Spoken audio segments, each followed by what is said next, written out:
राज्यमंत्री पदाची जबाबदारी स्वीकारल्यानंतर पहिल्यांदा आज नाशिकमध्ये येणं होत आहे आणि आजच्या ह्या माझ्या पहिल्याच दौऱ्याला सर्वप्रथम आपल्या सर्व पत्रकार बांधवांचं सगळ्यांचे आभार मानतो, सगळ्यांचं स्वागत करतो। एकंदरीत आजच्या माझ्या दौऱ्याचा उद्देश महाराष्ट्र राज्याचे मुख्यमंत्री सन्माननीय देवेंद्र फडणवीस साहेब असतील, उपमुख्यमंत्री सन्माननीय एकनाथजी शिंदे साहेब, सन्माननीय अजितदादा पवार, आमच्या महायुतीच्या सरकारमार्फत खास करून मुख्यमंत्री महोदयांनी जो पुढाकार घेतला आहे, 100 दिवसाचं जे ध्येय जे डोळ्यासमोर ठेवलेलं आहे, त्याचा राज्यमंत्री पद म्हणून जी माझ्याकडे ज्या खात्यांची जबाबदारी आहे त्याचं गृह खात्याचं नाशिक कमिशनरेटचा आज मी रिव्ह्यू बैठक घेतली आणि मुख्यमंत्री साहेबांनी जे निर्देश दिलेले आहेत त्याची अंमलबजावणी ती व्यवस्थित होते की नाही ह्याची दक्षता घेण्याकरता आजचा माझा हा दौरा होता। माझ्या देखील ज्या सूचना नाशिक शहराच्या बाबतीमध्ये पोलीस प्रशासनाच्या बाबतीमध्ये माझ्या देखील ज्या काही सूचना होत्या त्या सूचना देखील मी आज पोलीस आयुक्तांना मी आज दिलेल्या आहेत। एकंदरीत पुण्याच्या पाठोपाठ नाशिक शहर हे देखील एक महत्त्वाचं शहर म्हणून आता पुढे येत आहे। इंडस्ट्रियलायझेशन तर आहेच, औद्योगिकीकरण आहेच, त्यासोबत नाशिक शहराला एक वेगळं महत्त्व हे प्राप्त होत असताना इथल्या असलेल्या ज्या काही कम्युनल घडामोडी आहेत त्या लक्षात घेता पोलीस कमिशनरेटने ज्या काही काळजी घेणं गरजेचं आहे त्या देखील योग्य त्या सूचना आज आमच्या सरकारच्या वतीने मी केलेल्या आहेत। एकंदरीत आज नाशिक शहरामध्ये ज्या काही कायदा सुव्यवस्थेचे प्रश्न निर्माण होत आहेत त्यावरती आपल्याला कसा आळा घालता येईल ह्यासाठीच्या उपाययोजना पोलीस प्रशासनाकडून काय घेतलं जात आहे त्याचा मी रिव्ह्यू घेतलेला आहे। आणि विशेषतः मुख्यमंत्री महोदयांनी महाराष्ट्रामध्ये ड्रग्सच्या बाबतीमध्ये कडक कारवाया ह्या घेण्याच्या सूचना पोलीस प्रशासनाला ज्या दिलेल्या आहेत त्याची अंमलबजावणी आणि खास करून अँटी ड्रग कॅम्पेन्स हे माझ्या अंडर येणाऱ्या ज्या 11 कमिशनरेट आहेत त्या प्रत्येक 11 कमिशनरेटच्या मी ड्रगच्या बाबतीत देखील विशेष आढावा मी घेतो आणि माझ्या सूचना देखील मी केलेल्या आहेत। आणि अगदी झोपडपट्टीमध्ये राहणारा तरुण देखील आणि एक हाय सोसायटीमध्ये राहणारा तरुण देखील आज ड्रगच्या आरी गेलेला आपल्याला जाताना आपण पाहतो, त्याच्यावरती आपल्याला कसा आळा घालता येईल, ड्रग पेडलर्सवरती आजपर्यंत नाशिक पोलिसांकडून काय कारवाई केली गेली ह्याचा रिव्ह्यू मी घेतलेला आहे। आणि तिथे सूचना देत असताना मी सूचना केलेली आहे की ड्रगच्या बाबतीमध्ये 0 टॉलरन्सच्या बाबतीमध्ये देखील मी तिथे पोलीस प्रशासनाला सूचना केलेल्या आहेत की जे काही कन्झम्पशन चाललेलं आहे, ड्रग कन्झ्युम जे करतायत, जे ड्रगचं सेवन करतायत त्यांच्यावरती देखील तितकीच कारवाई आणि त्यांच्यावरती देखील तितकंच लक्ष हे पोलीस प्रशासनाचं असणं गरजेचं आहे। एकंदरीत ड्रगच्या बाबतीमध्ये कडक कारवाई करण्याचे निर्देश आज मी नाशिक पोलीस प्रशासनाला मी आज दिलेले आहेत। दुसरं ज्युवेनाईल केसेस म्हणजे अल्पवयीन मुलांचं क्राईममध्ये वाढणारे इन्व्हॉल्वमेंट ही एक महाराष्ट्राकरता किंवा आपल्या देशामध्ये एक चिंताजनक बाब आहे। त्या बाबतीमध्ये देखील आपल्याला काही कॅम्पेन्स असे सुरू करावे लागतील ज्यामध्ये ज्युवेनाईल जे आहेत म्हणजे जे अल्पवयीन मुलं आहेत किंवा मुली आहेत त्यांना क्राईमपासून दूर घेऊन जाण्यासाठी एक विशेष कॅम्पेन आपण रन केलं पाहिजे अशी मी सूचना आज पोलीस प्रशासनाला दिलेली आहे। एक विशेष कॅम्पेन पोलिसांकडून सुरू केलं गेलं पाहिजे जेणेकरून त्यांचं माइंड, त्यांचं जे लक्ष जे आहे ते क्राईमवर डायव्हर्ट होऊन स्पोर्ट्स म्हणा किंवा अन्य कुठल्या ॲक्टिव्हिटीकडे लागेल ह्यासाठी इनिशिएटिव्ह घेण्याची सूचना मी केलेल्या आहेत। कुंभमेळा आपल्या सर्वांना कल्पना आहे की येत्या 1-1.5 वर्षामध्ये नाशिकमध्ये होऊ घातलेला आहे। या कुंभमेळ्याच्या साठी देखील जे काही आपल्याला इन्फ्रास्ट्रक्चर लागणार आहे किंवा पोलीस प्रशासनाला जी काही मदत लागणार आहे, माननीय मुख्यमंत्री महोदयांनी 3 दिवसापूर्वीच कुंभमेळ्याच्या बाबतीमध्ये आढावा बैठक घेतली होती। पोलीस प्रशासनाची आणि ओव्हरऑल प्रशासकीय सगळ्या बाबींची त्यांनी ज्या ज्या सूचना केलेल्या आहेत त्याची देखील अंमलबजावणी तर होईलच, परंतु त्यावेळेला पोलीस प्रशासनाकडनं शासनाकडे ज्या काही मागण्या केल्या आहेत इन्फ्रास्ट्रक्चरच्या बाबतीमध्ये त्याचा देखील एक पाठपुरावा म्हणून माझ्याकडनं केला जाईल। आणि कुंभमेळा हा तिथे कुंभमेळा पार पडत असताना इन्फ्रास्ट्रक्चर असेल किंवा कायदा सुव्यवस्थेचा प्रश्न निर्माण होणार नाही किंवा सुरक्षेच्या दृष्टीने तिथे जे काही उपाययोजना करायच्या आहेत त्यासाठी सगळ्या यंत्रणा ह्या पोलीस प्रशासनाला पुरवल्या जातील। तर ओव्हरऑल आज माझ्या नाशिक दौऱ्याचा उद्देश हा पोलीस कमिशनरेटच्या अंडर येणाऱ्या ज्या काही समस्या आहेत त्या जाणून घेणं, उपाययोजना पोलीस प्रशासनाकडनं काय केल्या जातात त्याची माहिती घेणं आणि ज्या काही सूचना मला द्यायच्या होत्या त्या सूचना देण्याच्या बाबतीत माझा आजचा हा दौरा होता। तर मला वाटतं आपण काही प्रश्न असतील आपण विचारू। आज आपण जे आढावा घेतलेला आहे नाशिकमध्ये मागच्या काही दिवसांपासून नाशिकमध्ये जे तुम्ही आता ग्रस्त केला हा एक मुद्दा मेजर गाजलेला आहे आणि चेन स्नॅचिंगच्या ज्या घटना आहेत ते वारंवार करतायत, त्या संदर्भात काही आपली चर्चा झाली? चेन स्नॅचिंगच्या घटना ह्या ज्यावेळेला नाशिक शहरामध्ये वाढत होत्या त्यानंतर पोलीस प्रशासनाकडनं जे काही ॲक्शन घेतलं गेलं आहे त्यांनी त्याचा आकडा देखील माझ्यासमोर ठेवला आहे। मला वाटतं 250पेक्षाही जास्त केसेस ह्या चेन स्नॅचिंगच्या मागच्या 8 महिन्यामध्ये आपल्या नाशिक पोलिसांनी रजिस्टर केलेल्या आहेत आणि मला वाटतं 2 प्रमुख गँग ह्याच्यामध्ये जे ॲक्टिव्ह होते त्यांना देखील पोलिसांनी पकडलेलं आहे, त्यांना अटक केली गेलेली आहे आणि भविष्यामध्ये ह्या घटना घडू नये ह्यासाठी मला एक नाशिक पोलिसांचं मला एक कौतुक करायचं आहे। खास करून सीपींनी जे काही इनिशिएटिव्ह सुरू केलं आहे, ऑनलाईन त्यांच्या ज्या ॲक्टिव्हिटीज आहेत त्या सोशल मीडियाच्या त्यांच्या ज्या ॲक्टिव्हिटीज आहेत त्या त्यांनी चांगल्या प्रमाणात वाढवलेल्या दिसत आहेत आणि एक चांगलं प्लॅटफॉर्म व्हॉट्सॲपच्या माध्यमातून त्यांनी नाशिक करांसाठी त्यांनी उपलब्ध करून दिलेला आहे आणि त्याचा चांगला उपयोग चेन स्नॅचिंग असेल किंवा गुंड प्रवृत्तीचे जे काही लोक नाक्यावरती बसणं असेल किंवा कुठेही नाक्यावरती बसणं, दारू पिणं असेल, अशा लहान सहान घटना ज्या भविष्यामध्ये ते मोठं स्वरूप घेऊ शकतात त्यांना थांबवण्यासाठी त्यांनी जे काही ऑनलाईन इनिशिएटिव्ह घेतला आहे त्याला चांगला रिस्पॉन्स मिळताना दिसतोय। तर मला वाटतं चेन स्नॅचिंगचं ज्या काही गँग त्यांनी आजपर्यंत पकडलेले आहेत एक चांगलं इनिशिएटिव्ह, चांगली ॲक्शन त्यांच्याकडे घेतली गेली आहे, परंतु भविष्यामध्ये ते घडू नये यासाठी प्रिव्हेंटिव्ह ॲक्शन देखील नाशिक पोलिसांनी घेतलेली दिसते। नाशिक पुणे असेल किंवा जे शहरी भाग आहे त्या ठिकाणी वाहतुकीचा प्रश्न, आता ट्रॅफिक जामची जी समस्या आहे ती मोठ्या प्रमाणात भेडसावते। पुण्यामध्ये आपण बघितलं तर पुणे जगात 4-5व्या नंबरवर आलेला आहे, तसंच नाशिकमध्ये देखील ट्रॅफिकची समस्या मोठ्या प्रमाणात आहे। नाशिकमध्ये असे काही ब्लॅक स्पॉट आहे जिथे तासभर ट्रॅफिक जी निघत नाहीये, या सगळ्या संदर्भात पोलिसांकडनं काही आढावा घेतलाय का? कारण ट्रॅफिकची समस्या ही महत्त्वाची एक मागणी नाशिक कमिशनरेटची आहे की एक ॲडिशनल सीपी स्तरावरचे नाशिकसाठी अधिकारी असावेत ट्रॅफिकसाठी, तर त्या मागणीचा नक्कीच आम्ही पूर्तता करून देऊ आणि पुणे शहर असेल, नाशिक शहर असेल, मगाशी म्हटल्याप्रमाणे ही औद्योगिकदृष्ट्या तर वाढतच आहेत, परंतु एक फायनान्शियल कॅपिटल म्हणून आजपर्यंत फक्त आपण मुंबईकडे पाहत होतो, परंतु नक्कीच ह्याच्यामध्ये आता नाशिक आणि पुण्यासारख्या शहरांचे देखील आता हातभार वाढतोय, इन्व्हॉल्वमेंट वाढते आणि म्हणून ट्रॅफिक ही एक भविष्याच्या दृष्टीने अशी एक समस्या आहे ज्याच्यावरती आज आपण काम नाही केलं तर भविष्यामध्ये आपल्याला त्रास होऊ शकतो। तर त्याच्यासाठी 2 गोष्टी महत्त्वाच्या आहेत, एक तर सिग्नल यंत्रणा आणि दुसरे सीसीटीव्हीचा उपयोग हा ट्रॅफिकसाठी देखील होतो आणि क्राईमचा रेट कमी करण्याकरता देखील होतो।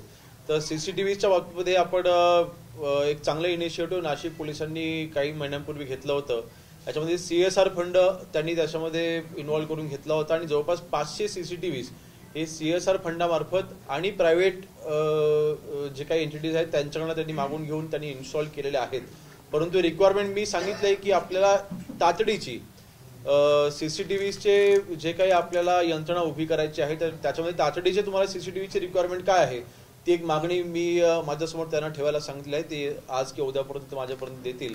आणि सिग्नल यंत्रणा, आपल्याकडे सिग्नलची यंत्रणा ही जरा कमकुवत दिसते। नाशिक स्मार्ट सिटीच्या माध्यमातून जे काही कामं केली जात आहेत ते जरा संथ गतीने होताना दिसत आहेत आणि त्याचा कंट्रोल हा पोलीस प्रशासनाकडे नाही आहे आणि म्हणून नक्कीच भविष्यामध्ये तो एक विचार करण्यासारखा आहे की सिग्नल यंत्रणा ही स्मार्ट सिटी मार्फत जरी करण्यात येत असली, महानगरपालिकेच्या अंतर्गत जरी असली तर सुद्धा त्याच्यावरती पोलीस प्रशासनाचा थोडा कंट्रोल असणं गरजेचं आहे, तरच आपण ट्रॅफिकवरती कंट्रोल मिळवू शकू। दुसरं एक गोष्ट निदर्शनास आली की आपल्याकडे रिक्षाची संख्या देखील बऱ्यापैकी आहे, रिक्षा थांबा आपल्याकडे नाही आहेत.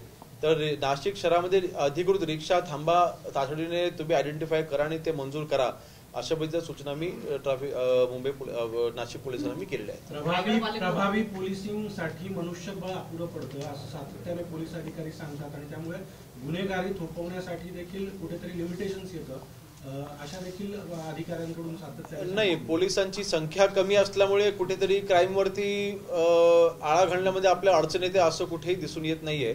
परंतु मला वाटतं एकंदरीत महाराष्ट्रामध्येच आजपर्यंत मागच्या 30-35 वर्षामध्ये सर्वात जास्त पोलीस भरती ही आमच्या महायुती सरकारने केलेली आहे. आणि म्हणून मला वाटतं ही समस्या फक्त नाशिक पुरती बघून चालणार नाही, तर ओव्हरऑल पोलीस डिपार्टमेंटमध्ये मनुष्यबळ वाढवण्यासाठी आमच्या सरकारने अतिशय चांगली आणि ठोस पावलं ही ऑलरेडी उचललेली आहेत. आणखीही काही टप्प्याटप्प्याने होतील ना, टप्प्याटप्प्याने होतील. तर आगामी श्रीमंत कुंभमेळा आहे 2027, तर त्या दृष्टिकोनातून पोलीस आयुक्तालयाच्या कक्षा विस्तारण्याचा काही मागे 1-2 वर्षापूर्वी प्रयत्न होता की जेणेकरून त्र्यंबकेश्वर पर्यंत पूर्ण नाशिक आयुक्तालयाचा असा काही आपण तो प्रस्ताव शासनाकडे त्यांनी सादर केलेला आहे. आणि मला वाटतं फक्त कुंभमेळ्याच्या दृष्टीने नाही, तर ओव्हरऑल जे काही आता फक्त 13 पोलीस स्टेशन्स हे नाशिक शहराच्या अंडर येत आहेत. नाशिक शहराचा हा विस्तार आता हळूहळू वाढत चाललेला आहे आणि भविष्याच्या दृष्टीने देखील तिथे तो विस्तार वाढणं हे गरजेचं आहे. तसा प्रस्ताव जो शासनाकडे गेलेला आहे, नक्कीच मी मुख्यमंत्री महोदयांशी चर्चा करून त्याला लवकरात लवकर मंजुरी मिळवून घेऊन कुंभमेळ्यासाठी तो उपयोगी आहेच, परंतु नाशिकच्या भविष्याच्या डेव्हलपमेंटच्या आणि ह्याच्या दृष्टीने देखील ते महत्वाचं आहे. म्हणून त्याला लवकरात लवकर मंजुरी मिळवून घ्यायचा माझा प्रयत्न असेल. तुमच्याकडे महसूल खातं देखील आहे, जे मालेगावला निलंबन झालेलं आहे तहसीलदारांचे, त्याबाबत महसूल संघटनांनी निवेदन देखील दिलं आहे की त्यांचं निलंबन केलेलं चुकीचं आहे, ते मागे घेण्यात यावं. नाही बघा, बांगलादेशींच्या बाबतीमध्ये 0 टॉलरन्स पॉलिसी ही आमच्या सरकारची आहे आणि ज्यावेळेला आपण जन्म दाखला देतो त्यावेळेला आपण त्याला अधिकृत या भारत देशाचा आपण नागरिक म्हणून त्याला आपण तो पुरावा देतोय. अतिशय गंभीर बाब आहे, म्हणून ते निलंबनाची कारवाई झालेली आहे. माझ्यापर्यंत त्यांचं जे काही निवेदन वगैरे आहे जे काही माझ्यापर्यंत अजून आलेलं नाही, परंतु त्यांच्या नक्की मागण्या काय आहेत त्या बाबतीमध्ये मी त्यांचं जे काही मागणीवरती मी त्यांच्याशी चर्चा करून योग्य तो तोडगा मी त्याच्यावरती काढू. मध्यंतरी एका भाषणामध्ये विखे पाटलांनी असं म्हटलं होतं की जे खडी क्रशर आहे किंवा जे वाळूचे गाड्या आहेत त्यांच्याकडे दुर्लक्ष करा, अशा प्रकारचं एका भाषणामध्ये एका मंत्र्याने म्हणलं. आणि विशेषतः महसूल विभाग त्यांच्याकडे नव्हता, पूर्वी होता, पण अशा पद्धतीनं त्यांचं जे विधान आहे त्यामुळे या सगळ्या माफियांना बळ मिळते असे नाही. राधाकृष्ण विखे पाटील साहेब स्वतः हे महसूल मंत्री राहून गेलेले आहेत, ते माझ्यापेक्षा सिनियर आहेत आणि मला वाटतं त्यांच्या वक्तव्याचा विपर्यास आपण करू नये. एका मुश्किल टिप्पणी करायची ती असावी मला माहिती नाही, परंतु बघा शेवटी आज आमचं सरकार कुठल्याही वाळू माफियांना पाठीशी घालणार नाही.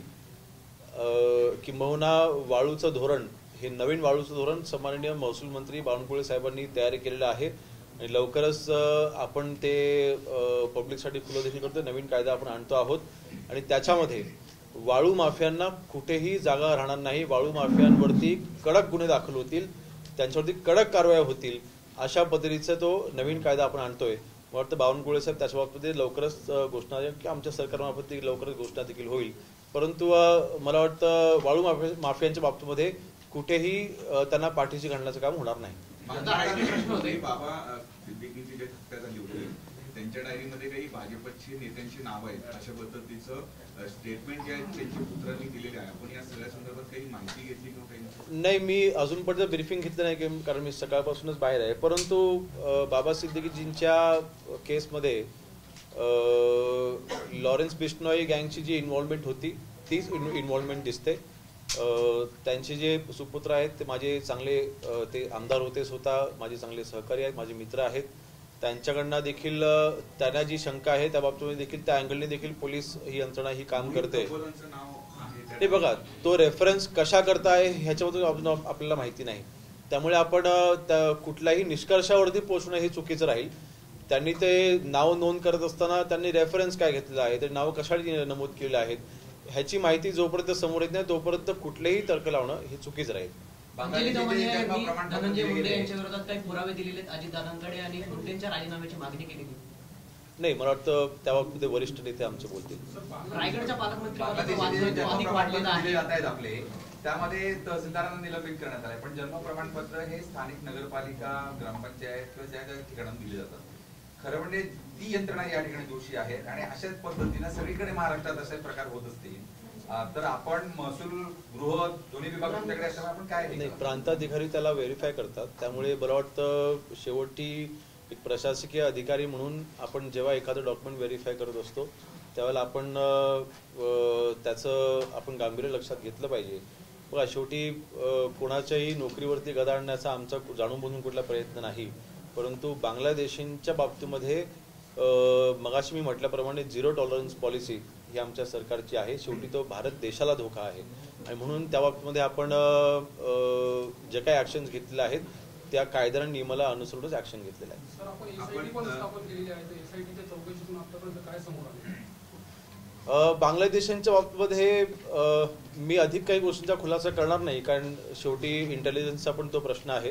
परंतु बांगलादेशी आपल्या भारत देशामध्ये येणं हे गेल्या अनेक वर्षांपासून चालू आहे.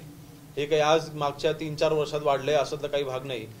काही बांगलादेशी जे सापडले आहेत ते 25-25 वर्ष देखील भारतामध्ये थांबतात असे काही देखील पुरावे सापडलेले आहेत. आणि मग हे एकतर ह्यांचे हे जेव्हा येतात तेव्हा कोलकात्यावरनं ह्यांना मेजरली डॉक्युमेंट्स इथे प्राप्त होत आहेत. हे काही आपल्या महाराष्ट्रामध्ये ह्यांना सगळे डॉक्युमेंट बनवून मिळतात अशातलेही काही भाग नाही. त्यामुळे हा देशस्तरावरचा विषय आहे. परंतु आता मात्र ज्या काही कागदोपत्री ह्यांना जो काही आधार मिळतोय तो थांबवण्यासाठी महसूल यंत्रणा जी काही आपल्याला कडक करणं गरजेचं आहे, किंवा जे काही आपण पुरावे व्हेरीफाय करून देतो, ज्यावेळेला आपण डॉक्युमेंट व्हेरीफाय करत असताना एखादं आधार कार्ड जेव्हा बनतंय, आणि बघा लक्षात घ्या, आधार कार्ड हे काही भारताचं नागरिकत्वाचं आयडेंटिफिकेशन नाही आणि पॅन कार्ड हे देखील भारताचं आयडेंटिफिक म्हणजे तुम्ही नागरिकत्व आहात असा पुरावा नाही. परंतु त्या 2 डॉक्युमेंटच्या आधारे कुठेतरी बँक अकाउंट ओपन करणं, मग त्यांचे आर्थिक व्यवहार चालू होतात. म्हणजे डॉक्युमेंटेशन हा अतिशय महत्त्वाचा भाग बांगलादेशींच्या केसेसच्या बाबतीमध्ये हा समोर येतोय आणि त्याच्यावरती आळा घालण्यासाठी जे काही कडक पावलं उचलणं गरजेचं आहे. कदाचित काही याच्यामध्ये लूप होल देखील असतील तर त्याच्यावरती देखील आमचं सरकार काम करते, आमची यंत्रणा काम करते. काही ठिकाणी पोलीस यंत्रणा, महसूल यंत्रणा ह्यांनी एकत्र येऊन काम करणं गरजेचं आहे. तर त्याच्यावर आमचं काम चालू आहे. रायगडच्या पालकमंत्री पदावरून सध्या वाद जो आहे तो वाढलेला आहे. थेट एकमेकांचे व्हिडिओ बाहेर काढल्याचं बोललं जातं. या ना नाशिकचा पण प्रश्न नाही, बघा, पालकमंत्री पद हे कोणाला दिलं जावं हा निर्णय आमचे वरिष्ठ नेते माननीय मुख्यमंत्री महोदय असतील, आमचे दोन्ही उपमुख्यमंत्री महोदय असतील, हे एकत्र बसून निर्णय घेतील. आणि शेवटी प्रत्येक पक्ष हा आपापला बालेकिल्ला सांभाळण्याचा प्रयत्न करतो. रायगडच्या बाबतीमध्ये मी सांगेन, आज तिथे रायगड जिल्ह्यामध्ये शिवसेनेचे 3 आमदार आहेत, राष्ट्रवादी काँग्रेस पक्षाचे 1 आमदार आहेत आणि भाजपचे 1 आमदार आहेत. ज्यांचे जास्त आमदार आहेत त्या पक्षाचा पालकमंत्री व्हावा याबद्दल काही चुकीचं नाही. त्या बेसवरती आम्ही मागणी करतोय आणि भरतशेठ गोगावले हे आमचे ज्येष्ठ नेते आहेत, त्यांना पालकमंत्री मिळावं ही आमची मागणी असेल. त्यामुळे काय अजितीताई वाईट आहेत असं त्याच्यामध्ये निष्कर्ष काढणं चुकीचं आहे. शेवटी आम्हाला पालकमंत्री मिळावं ही आमची इच्छा आहेच ना. त्या नियमानुसार नाशिकमध्ये 7 आमदार राष्ट्रवादीचे आहेत, मग नाशिकचं पण राष्ट्रवादीकडे जाईल. बघा, हे माझं वैयक्तिक मत आहे. मी जे काही मत मांडले माझं वैयक्तिक मत आहे. आमची पार्टी पॉलिसी जी काही ठरेल, आमचे वरिष्ठ नेते जे काही ठरवतील, शेवटी तो निर्णय घेतला जाईल. एकमेकांचे व्हिडिओ काढण्यापर्यंत हा वाद गेलेला आहे. आपण बाजूच्याच मतदारसंघाचे आहात खेडमध्ये. इतकं रायगडचा हे जे भांडण आहेत हे भांडण जाण्याचं काही इंटरनल कारण आहे? बघा, जिथे संसार असतो तिथे भांडण लागतं. त्यामुळे ह्याला काही जास्त गांभीर्याने घ्यायची गरज नाही. आमची एकजूट, महायुतीची आमची एकजूट अतिशय मजबूत आहे. येणाऱ्या स्थानिक स्वराज्य संस्थांच्या निवडणुकांमध्ये देखील महायुतीच्या मार्फतच ह्या निवडणुका आम्ही लढणार आहोत आणि तसे आदेश हे आम्हाला आमच्या वरिष्ठांनी देखील दिलेले आहेत. आम्ही त्याला लागलेले आहोत. त्यामुळे अशा जे काही घटना होतात त्याचं आपण जनरलायझेशन करणं किंवा त्याला आपण सार्वजनिक स्वरूप देणं हे चुकीचं आहे. शिवसेनेतून बाहेर पडत असताना हीच कारणं दिली गेली होती किंवा राष्ट्रवादी बरोबर पटत नाहीये, राष्ट्रवादी अतिरेक करतीये आणि यामुळे आम्हाला बाहेर पडावं लागतं, हे सगळी कारणं दिली गेली. पण आता पुन्हा त्यांच्यासोबतच अशाच प्रकारचे भांडणं होत आहेत अशी कार्यकर्त्यांची भावना निर्माण झाली ना. शिवसेनेमधून बाहेर पडलो आम्ही असं म्हणणार नाही. आम्ही शिवसेना आहोत. आम्ही सामान्य शिंदे साहेबांनी जो काही उठाव केला त्या उठावाला साथ देण्याचं प्रमुख कारण हे काही त्यावेळेला आम्हाला राष्ट्रवादी पक्षाकडनं त्रास होत होता हे प्रमुख कारण नव्हतं. उद्योजकांकडनं जे दुर्लक्ष होत होतं. मी मगाशी देखील म्हटलं, प्रत्येक पक्षाला आपापला पक्ष वाढवण्याचा अधिकार आहे, पण ते करत असताना आपल्या मित्र पक्षाला जेव्हा त्रास होतो किंवा आपल्या स्वतःच्या पक्षाला जेव्हा त्रास होतो तेव्हा त्या मित्र पक्षाला आळा घालणं थांबवण्याचं काम आमच्या पक्ष नेतृत्वाचं होतं. ते करणं म्हणजे ते सक्षम होत नव्हते आणि म्हणून मला वाटतं त्यावेळेला आम्ही तो निर्णय घेतला होता. मला वाटतं आता ही जुनी बाब झालेली आहे. जनतेने, महाराष्ट्राच्या जनतेने ऑलरेडी निर्णय दिलेला आहे. शिवसेना म्हणून आम्हाला अधिकृत कायद्याने आम्हाला आधार मिळाला, परंतु जनतेचा पाठिंबा हा आम्हाला ज्यावेळेला तिथे मिळाला त्यावेळेस त्याच्यावरती शिक्कामोर्तब झालेला आहे. आरोपींचं वय जो आहे तो 18 ते 14 करण्याचा असं काही निर्णय झालेला आहे का? कारण काल एका कार्यक्रमात अजितदादा बोलले. नाही, मला वाटतं त्यावरती हा काही महाराष्ट्र सरकारचा हा कायदा होऊ शकत नाही. केंद्र सरकारने त्या बाबतीमध्ये भूमिका घेणं गरजेचं आहे. त्यामुळे माननीय खासदार महोदय त्या बाबतीमध्ये सांगू शकतील. परंतु नक्कीच जे काही क्राईम रेट मगाशी मी म्हटल्याप्रमाणे लहान मुलांमध्ये जे आढळून येत आहे ती चिंतेची बाब आहे. त्यामुळे नक्कीच जर का कायद्यामध्ये सुधारणा करण्याची गरज पडत असेल त्याच्यावरती आम्ही नक्कीच विचार करू. पुण्यामध्ये बाबूराव चांदोरे नावाचे एक कार्यकर्ते आहेत जे अजितदादांचे निकटवर्ती आहेत. त्यांचे काही सर्वसामान्यांना मारहाण करतानाचे व्हिडिओ व्हायरल होत आहेत. त्यांच्यावर कारवाई केली जात नाही, त्यांना सरकार पाठची करत आहे. पुणे शहरातला विषय, मी त्याची माहिती घेतली नाही आहे. माहिती घेऊन त्याच्यावरती बोलू. ओके, धन्यवाद. आपण सर्व आलात त्याबद्दल धन्यवाद. लोकसभेला ऑफर दिली. आपण त्यासाठी मी काय बोलणार नाही. फक्त आजचा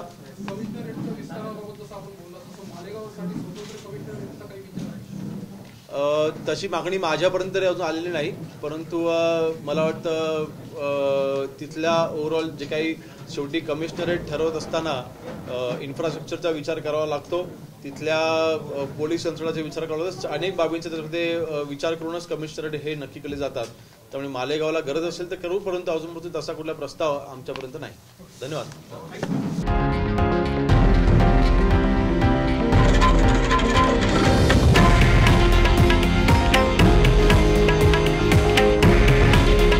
हे आहे देशातील नंबर 1 न्यूज नेटवर्क आणि आपण पाहत आहात TV9 मराठी. काळजी तुमची, हित महाराष्ट्राचं.